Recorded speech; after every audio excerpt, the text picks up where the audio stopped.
Hello and welcome to Boss United FM. It's time for Season 2 review of our live stream save. Catch this save being played live on Twitch at twitch.tv/Boss United FM.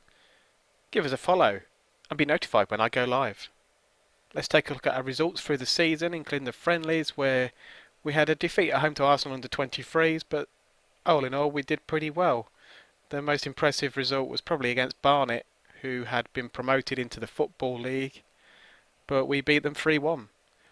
If we come into the National League season, we had a very disappointing first day away at Carlisle, losing 3-0. Came back pretty well with a draw and 3 wins. Okay, then we had 3 losses in a row, and I kind of wondered what kind of side we had, whether we were going to be lower mid-table or were we going to get sucked into a relegation battle. However, after those 3 defeats, we then came into a good run of form, right up until losing away at Hereford in the FA Cup by 4-1. That's Hereford, who was still in the Conference North. I did change the team around a little bit, but we no way should have been losing by 4-1. That kicked off a very inconsistent run for a couple of months, and then a shocking start to December, going out of the FA Trophy at home to Fylde in a replay. We did beat Boreham Wood by 3-0 on Boxing Day, but then that was going to be the last win until February the 2nd. However, this win on the February the 2nd did kickstart a fantastic run right until the end of the season, albeit a home defeat to Harrogate, which would become a little bit of a theme towards the end. Winning every game in March, scoring plenty of goals, continuing the goal scoring through into April, but on the last day of the season, losing 3-1 away at Wrexham. We'd already secured our playoff place by beating Wealdstone away on the Tuesday night before that. However, the defeat to Wrexham meant that we played Harrogate in the playoffs. And as you can see, we lost by 1-0 at home. Very unfortunate defeat. If we go into the match stats, 17 shots to their 6. We had 2 clear-cut chances, 64% possession, and 12 corners to their 0. If we just have a quick look at the goal from Mark Beck, just after the hour mark, bit of a kick in the teeth, and we basically just couldn't get the ball in the back of the net.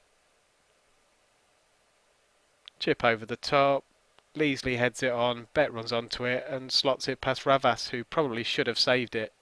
He definitely got a hand on it. If we take a look at the National League table, Halifax won the league from Aldershot, Torquay finished 3rd, us 4th, and then it was Chesterfield, Carlisle and Harrogate who also finished in the playoff positions.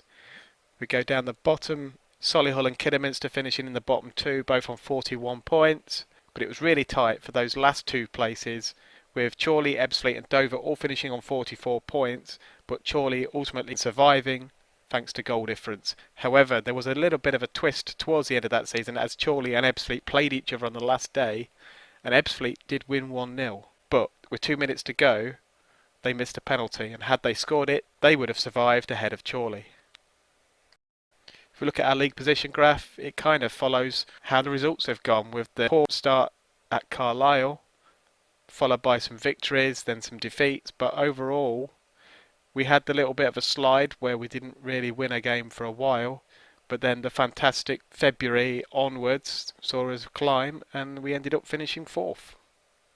If we look at League 2 and see who's coming down into the National League, and it's Cambridge who finished bottom by quite a margin, and then it's Plymouth by 2 points from Leyton Orient. So the Pilgrims will be playing each other next season. And then we've got a nice local derby against Cambridge.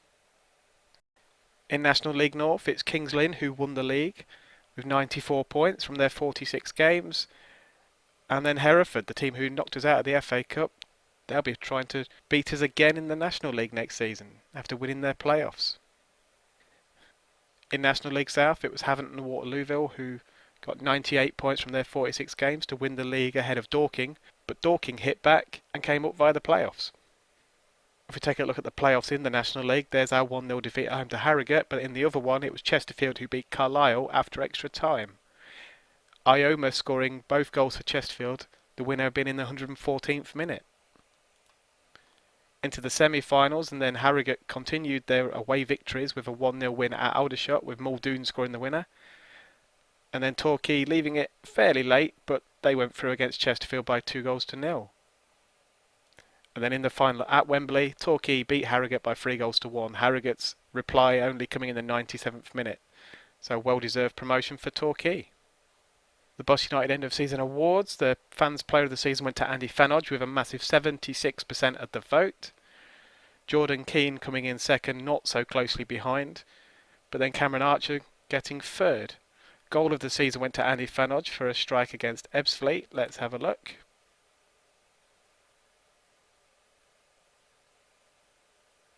So Andal Gibbons picks the ball in midfield, gives it to Abbott. Over to Fanodge, couple of touches, then absolutely spanks it into the net.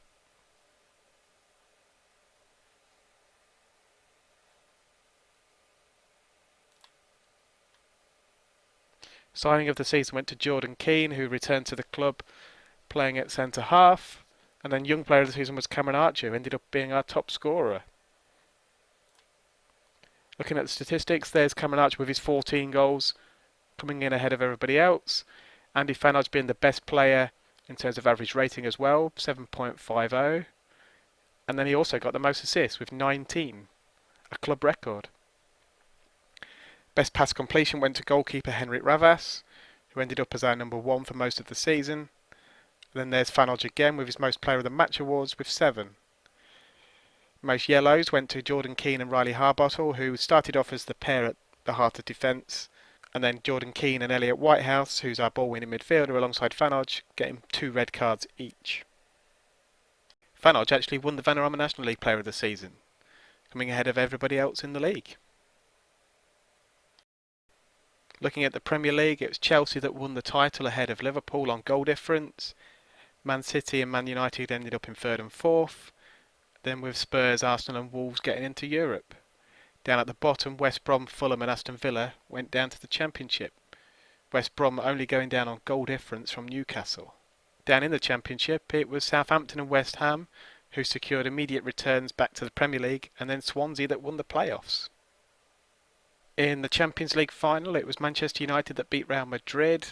Rashford and Brandon Williams both scoring for United, Gareth Bale for Madrid, but ended up being 3-2 to United. In the Europa League final, Arsenal made it an English double, and they beat AS Monaco 2-0 in the final, with Aubameyang and Torreira scoring the goals. It's been a good first season in the Vanarama National. We've secured a playoff place before the last day of the season, but ended with a disappointing home defeat to Harrogate Town in the first round of those playoffs. Still, a semi-professional outfit, and we've had one of the lowest budgets in the division.